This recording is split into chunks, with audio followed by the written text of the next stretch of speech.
Ndasubiye kubaramutsa mwe banywanyi mukurikira iyi mboneshakure yacu ari no yanyu Shiramatsiko TV. Ni imboneshakure imwe rudende idushikiriza inkuru n'ibiganiro utaronka ahandi.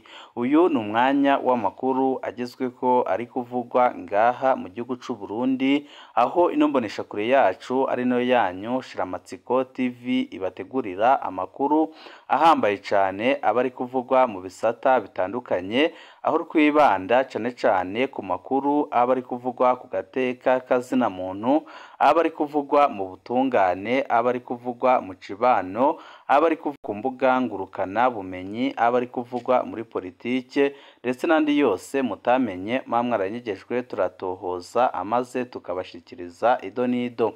Tubazaniye amakuru ahambaye cane kandi adahumuriza ari kuvugwa ngaha mu gihugu c'u Burundi, aho igihugu c'u Burundi kigeze ahatemba kandi byose biturutse ku bube gito bwa Perezida Evariste Ndayishimiye ndetse no kudashobora gutwara igihugu, kuko biboneka neza ko byamaze kumuta ku w'amazi. Faustin Ndikumana arabaza ikibazo gikomeye cane, akabaza impamvu abarundi batava mu gacerere ngo bamagane Perezida Evariste Ndayishimiye mu gihe ubutunzi bw'igihugu c'u Burundi bugeze ahatemba. We akemeza ko n'igihe ubutegetsi bwa Buyoya bwari bwarafatiwe embarigo igihugu c'u Burundi kitigeze kigera nkaho kigeze uyu munsi.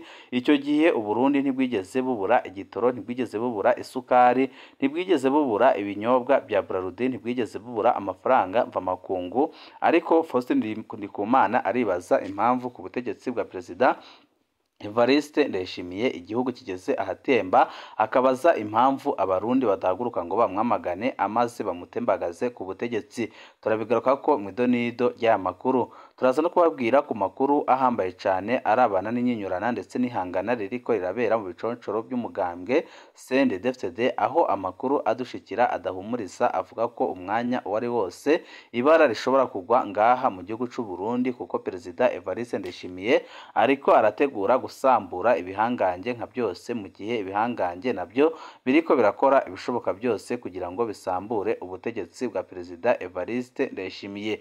Murazi nk'inyandiko zimaze iminsi zitorwa ku kirimba c'umukuru w'igihugu ndetse n'igitega ku murwa mukuru wa politike. Izo nyandiko zikaba zamagana Perezida Evariste Ndayishimiye, bakavuga abazanditse bakavuga ko abarundi yaba aboroshe ndetse n'abakomeye bose barakwiye gushira hamwe bakamwamagana, kuko kuva agishika ku butegetsi ibintu byarayangaye, kandi impamvu nyamukuru ituma ubutunzi bw'igihugu c'u Burundi bugumya gusubira hasi nuko umutambukanyi w'umukuru w'igihugu Angeline Ndayishimiye amutegekeramo, kandi akaba yarakoze amakosa akomeye cane yo kwiba amatungo y'igihugu afatikanije n'umugabo we ndetse n'umuryango we. Ibi byose bikaba biri mu byo biri gukora biri guhombya igihugu c'u Burundi. Akaba ariyo mpamvu abatari bake bavuga ko ibi bintu bishobora guhagarara, kuko biboneka neza ko igihugu c'u Burundi cyamaze kugera mu manga. Faustin Ndikumana we akemeza ko igihugu c'u Burundi kimeze nk'ibuye ririko riramanuka rijya hasi mu nyanja, ibyerekana neza nyine ko igihugu c'u Burundi kigeze ahatemba. Agasaba abarundi bijwe n'ijambo gukora ibishoboka byose bagashahura igihugu c'u Burundi. Ni byinshi twabateguriye tugira ngo tubashikirize, wecu usabwa nta kindi, niba ukunda amakuru n'ibiganiro tudahwema gucisha kuri uno muyoboro wa YouTube Shiramatsiko TV udushikiriza inkuru n'ibiganiro utaronka ahandi, wecu usabwa nta kindi ni ugupyonda kuri sabone kugira ngo uko dushizeho amakuru n'ibiganiro bene nk'ibi ujye uba uwa mbere mu gushikirwa nabyo. Tudatevye rero amakuru yacu tatangurire kuri buno butumwa bugabisha abarundi bari muri Afrika y'Epfo, mbere yuko tujya ku byo Faustin Ndikumana yagaragaje biteye inkeke kandi bikwiye guha ingufu abashaka gukuraho ubutegetsi bwa Perezida Evariste Ndayishimiye. Hari umurundi ari muri Afrika y'Epfo aburira bagenzi biwe, yanditse ati: ndagize mwiriwe, nkuko ukunda gutabara abarundi mu bibazo bitandukanye, ndagusabye untangire buno butumwa ku barundi bari muri Afrika y'Epfo bavukanye muba mu gisagara ca Johannesburg. Mwiyubare cane, hariko haraba umukwabu ukomeye cane ku mabarabara makuru. Abapolisi barugara ibibarabara bagafata imodoka yose irengana, bagasuzuma ibyangombwa. Nk'uko basanze atabikwije, hariha amande angana n'amarandi ibihumbi 15. muri iyi minsi ntihagire uwupfa kwita mw'ibarabara atarabye no ko afise impapuro zikwiye. Byiza mwobaza abagenzi uko biriko biragenda, mugakurikira imbuga ziriko zirabivuga ko buri munsi abapolisi barahitamwo agace bakoreramwo. Mw'Iyubare bavukanye ayo mahera ni menshi cane. Ubwo nibwo butumwa ndungikanywe mu gihe maze kubwakira kugira ngo abarundi bose bari muri Afurika y'Epfo bamenye ibiriko biraba kandi biyubare cane kuko ayo mafaranga bariko baratozwa ni menshi cane. Tuve kuri iyi nkuru, amakuru yacu tabandanirize kuri ibi byatangajwe na Faustin Ndikumana ugaragaza ko iyi leta ya Perezida Evariste Ndayishimiye igejeje igihugu ahatemba, agahamagarira abarundi gukora ibishoboka byose bakikuraho intwaro y'agahotoro, intwaro y'agacinyizo, intwaro imaze imyaka myinshi ipfukamye mu nda abarundi. Faustin Ndikumana arabaza ikibazo gikomeye cyane. Mu mwaka w'1996 ku ntwaro ya Perezida Buyoya, Uburundi bwarafatiwe imbarigo n'ibihugu byose by'akarere. Inzira zose zo kwinjiza ibidandazwa biva hanze zasa n'izugawe. Ibihugu bifasha Uburundi byarahagaritse imfashanyo, bimwe byarugaye n'ubuserukizi bwabyo mu Burundi. Igihugu cari mu ngwano ikomeye cyane. Abakurikirana iby'ubutunzi bavuga ko ico gihe ko Uburundi butazorenza amezi 4 bugihagaze. Ariko muri ico kiringo nta gitoro cabuze, nta sukari yabuze, nta nzoga zabuze, nta miti yabuze, nta cankenerwa gikomeye cabuze. Ifaranga ry'Uburundi ntiryigeze rita agaciro kugeza uko ubu bimeze. Umwaka uheze Perezida Buyoya yongeye umushahara w'ukwezi abakozi bose ba leta. Ni ukuvuga ko abahembwe amezi 2 kandi bakoze kumwe. Mu mpera y'umwaka yarayabahaye rwose. Abatari bake baravuga ko ibyo bintu rwose yabikoze neza cyane bigatuma Uburundi butarindimuka nk'uko ubu buri kurindimuka ku ntwaro ya Ndayishimiye.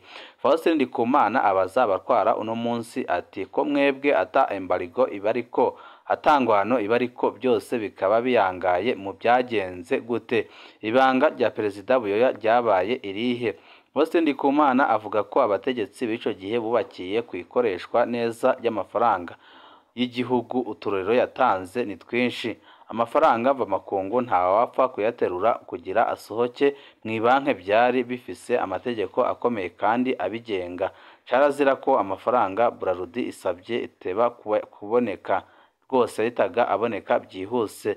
Umushikiranganji w'ikigega ca leta ategerezwa kuvuga mu nama y'abashikiranganji amarizerive igihugu gisigaranye. Yoba yabwiwe ko yihenze tukaja munsi y'amafaranga yo kurangura ibikenewe mu mezi 4 azoca yibonerako. Aho ni mu gihe ubu tutagifise nayo kurangura indwi 2. Umushikiranganji w'ikigega ca leta yategerezwa kuvuga amezi y'igitoro gisigaranye uko angana.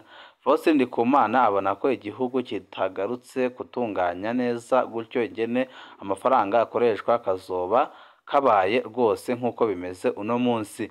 Ibi bintu birahambaye cyane. Muri 2015 babonye igihugu kigiye mu kaga. Nkurunziza n'abajenerali baca babiboneramwo nyabona akaryo ko guterura atacamira ubutunzi bwari muri BRB bwose buratarwa. None uyu munsi abarundi babayeho nabi cyane kubera abategetsi babi babatwara. Akaba ariyo mpamvu abatari bake basaba ko iyi leta Ndayishimiye rwose yari ikwiye gusezererwa hakiri kare, kuko biboneka neza ko ataco iriko irafasha abarundi, kandi bikabiboneka neza ko abarundi bageze ahatemba, kuko n'inzara iriko irazura inzara mu gihugu c'u Burundi. Uburundi bwugarijwe na kigoyi mu mihingo itandukanye y'igihugu, niko OCHI yavuze. Iyo ni ishirahamwe mpuzamakungu ryerekanye ko ibintu bikomeye cyane mu gihugu c'u Burundi. Ishami rya ONU rijejwe kwegeranya imfashanyo riragabisha ko mu Burundi hari ikibazo cy'inzara idasanzwe guhera muri Ruheshi 2024 ikaba izoshika mu kwezi kwa Nzero 2025. Ikindi nuko guhera mu kwezi kw'icenda 2024 abantu 700 bagizwe bagizwe n'abateshejwe izabo kubera imyuzure hamwe n'abo mu miryango ikenye bazoba bugarijwe bikomeye na kigoyi mu mihingo itandukanye y'igihugu.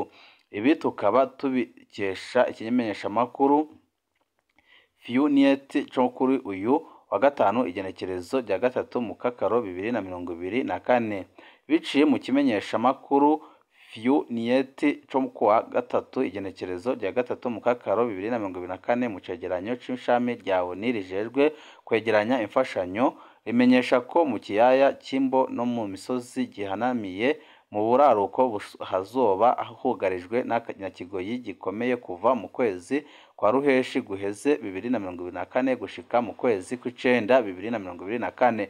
Imyuzurira hamwe n'iduga ry'amazi y'ikiyaga Tanganyika bikaba byatumye mu burengero umwimbo hamwe n'amikoro bigabanuka ku rugero rudasanzwe. Ayo mazi yarabangamiye cyane ikiyaya c'Imbo aho amahegitari ibihumbi 40 y'ibiterwa bitwarwa byatwawe n'amazi kandi bikaboneka neza ko byose byononekaye. Ikindi nuko igabanuka ry'uruja n'uruza ku mipaka byatumye amikoro aba make mu banyagihugu hamwe n'ubushobozi bwo kwikenura cyane iyugarwa ry'imbibi Uburundi buhana n'u Rwanda byatumye ubutunzi bw'abanyagihugu bwo mu buraruko bw'igihugu basubira inyuma nayo amikoro aragabanuka bica bituma mbere inzara yiyongera mu ntara z'uburaruko. Murumva ko amakosa Ndayishimiye yakoze yo kugara umupaka uhuza Uburundi n'u Rwanda rwose amaze kugeza igihugu ahatemba. Mu kwezi kw'icumi gushika mu kwezi kwa mbere 2025 ikigoyi kizokwiyongera cane mu buraruko mu burengero aka no mu buseruko. Muri ico kiringo nyine hazokwibonekeza iduga ry'ibiciro by'ibifungurwa hamwe n'ikena ry'imvura.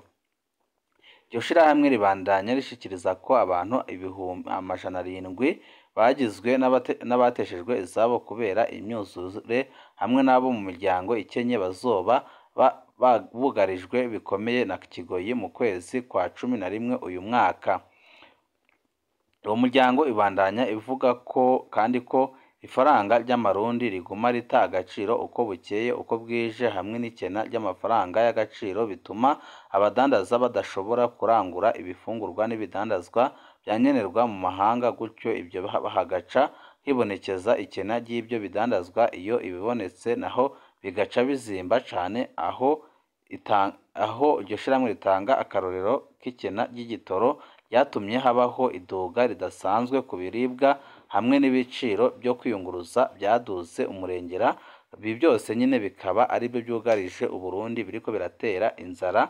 Abarundi batari bake bakavuga ko byanga byakunda Ndayishimiye aho agejeje igihugu ari habi cyane, ariyo mpamvu abarundi bakwiye gufatana mu nda amaze bakamagana ubu butegetsi bwiwe bumaze igihe bupfukamye mu nda abarundi. Tuve kuri iyo nkuru twerekeze ku makuru ari kuvugwa mu mugambwe Seneri, umugambwe wasambuwe n'ubutegetsi bwa Perezida Evariste Ndayishimiye. Uko Ndayishimiye iperereza rimukorera ryari ryamubwiye ko igihe yahiganwa ari kumwe n'umushingamateka Agathon Rwasa atajwi na rimwe ashobora kuronka kuko abarundi nka bose baramaze kumutakariza icyizere. Urubanza rwa Seneri ruracari mu butungane. Tasiye Sibomana akagira ico avuga kandi akavuga ko ibyakozwe rwose biteye isoni. Umunyepolitike akaba yaranonosoye ibijanye n'amategeko. Tasiye Sibomana avuga ko biro y'inama nshingamateka yahonyanze amategeko mu kwemeza ikurwa rya Rwasa Agathon ku burongozi bw'umukuru w'umurwi w'abashingamateka ba Seneri kandi urubanza rukiri mu butungane. Ibi yabishikirije kuri radiyo Isanganiro inyuma y'igenwa rya Leopold Hakizimana nk'umukuru w'umurwi w'abashingamateka ba Seneri mu gihe bahora barongowe na Rwasa. Umukuru w'inama nshingamateka Daniel Geras Ndabirabe aherutse kwemeza itorwa ry'umushingamateka Leopold Hakizimana nk'urongoye umurwi w'abashingamateka baturuka mu mugambwe Seneri mu gihe bahora barongowe na Rwasa Agathon. Ni nyuma y'inama yabaye ku wa 4 Ruheshi igizwe n'abashingamateka 13 gusa bayoboka Nestor Girukwishaka nk'umukuru w'umugambwe Seneri. bakaba baciye bagena Leopold Hakizimana kuba umukuru w'umurwi w'abashingamateka baturuka mu mugambwe SNL, hama biremezwa n'umukuru w'inama nshingamateka Daniel Girasi Ndabirabe. Umunyepolitike akaba wigenga mu bijanye n'amategeko avuga ko biro y'inama nshingamateka yahonyanze amategeko mu kwemeza umushingamateka Leopold Hakizimana nk'umukuru w'umurwi w'abashingamateka baturuka mu mugambwe SNL, akaba yasubiriye Agathon Rwasa. Iryo kurwa rya Agathon Rwasa Tharcisse Sibomana avuga ko ritisunze amategeko, urubanza rwa SNL rukiri mu butungane, rero ko biro y'inama nshingamateka ari kurindira urubanza rugacika kuko ibyo yakoze ari amakosa akomeye cyane. Abandi nabo bati ibi byose impamvu byakozwe ntibyari gukorwa kuko biraboneka neza ko harimo ukuboko kwa Perezida Evariste Ndayishimiye ndetse n'intwaro ye yose, kuko biboneka neza ko bakoze igishoboka cyose kugiza ngo begeze inyuma umushingamateka Agathon Rwasa, naho abatari bake bemeza ko ibintu bitazigera bimuhira na gatoya Perezida Evariste Ndayishimiye, kuko n'ubundi arava ku butegetsi byanga byakunda. Abagize ibiro bikuru by'umugambwe SNL bagenywe n'umukuru w'umugambwe SNL bakemezwa mu mwaka wa 2019 basohoye itangazo aho bamenyesha ko umugambwe SNL wibonekejwemwo imice bivuye ku mugwi w'abiyonkoye bagiwe imbere n'umushingamateka Marie Makulata ntaco bakimvuna. Ibintu byagiye kuyangara ku igenekerezo rya 10 ukwezi kwa gatatu 2024, aho uwo mushingamateka Maria Makulata ntaco bakimvuna afatikanije n'abayoboke biwe bihaye uburenganzira bwo gutumako no kugirisha ikoraniro kaminuza ridasanzwe rivuga ko ryahinduye uburongozi bw'umugambwe SNL bagashiraho ubundi burongozi bidaciye mu mategeko. Nk'uko biboneka mu iryo tangazo ku igenekerezo rya 26 ukwezi kwa gatatu 2024, abadashigikiye ibyavuye mu iryo koraniro barashingishije urubanza rwanditswe ku nimero RAF 38 berekana ingene iryo koraniro ridakurikije amategeko. Amezi akaba abaye 3 urwo rubanza ataco ruravugwa ko, bakaba berekana ukwikwega kw'igisata ca sentare ntahinyuzwa cica imanza zirimwo leta kuko ikiringo kibaye kirekire. Ni mu gihe no kwigenekerezo rya 28 ukwezi kwa gatanu 2024 nyakubahwa umushingamateka Agathon Rwasa yandikiye umukuru wa sentare ntahinyuzwa amumenyesha ko urubanza ruriko rurikwega, aho mbere n'uwo mukuru wa sentare ntahinyuzwa yakiriye n'intumwa anazimenyesha ko ubutungane butararenza ikiringo ko borindira igenekerezo rya 16 ukwezi kwa gatandatu 2024. Ni mu gihe aho ibintu bigeze abo bavuga ko bahinduye uburongozi bw'umugambwe SNL bo baguma babyitwaza bahenda abarundi n'amakungu, aho twavuga nko kuvuga ko bakuye nyakubahwa umushingamateka Agathon Rwasa ku burongozi bw'umurwi w'abashingamateka bamuka mu mugambwe SNL. Abanditse iryo tangazo barangiza basaba umukuru wa sentare ntahinyuzwa gutanga umunsi w'intahe y'icese wa vuba urubanza rugatangura kuburanishwa kuko harengeranye atamvo n'imwe yumvikana ihari, bagasaba kandi umushikizamanza mukuru wa Repubulika gukora ibyo ategerezwa mu ntumbero y'uko ibijanye n'urwo rubanza bigenda neza. None wewe nk'umusomyi canke se nk'uwumviriza iyi nkuru nici warenzaho kugira ngo benshi bamenye ibiriko birakorerwa mu gihugu c'u Burundi? Gusa ibiboneka byo nuko Ndayishimiye ibyo ari gukora byose, ibyo ari gufuruguta byose bitazamuhira, kuko aho amaze kugeza igihugu rwose ni habi cane, akaba ariyo mpamvu atamurundi n'umwe ugikeneye ko arongora igihugu c'u Burundi. Ibihe byiza nibyo ndabipfurije, mu kandi kanya kari buze tuze guhura tubaha andi makuru ahambaye cane ari kuvugwa mu mutekano ndetse na politike. Ibihe byiza nibyo ndabipfurije.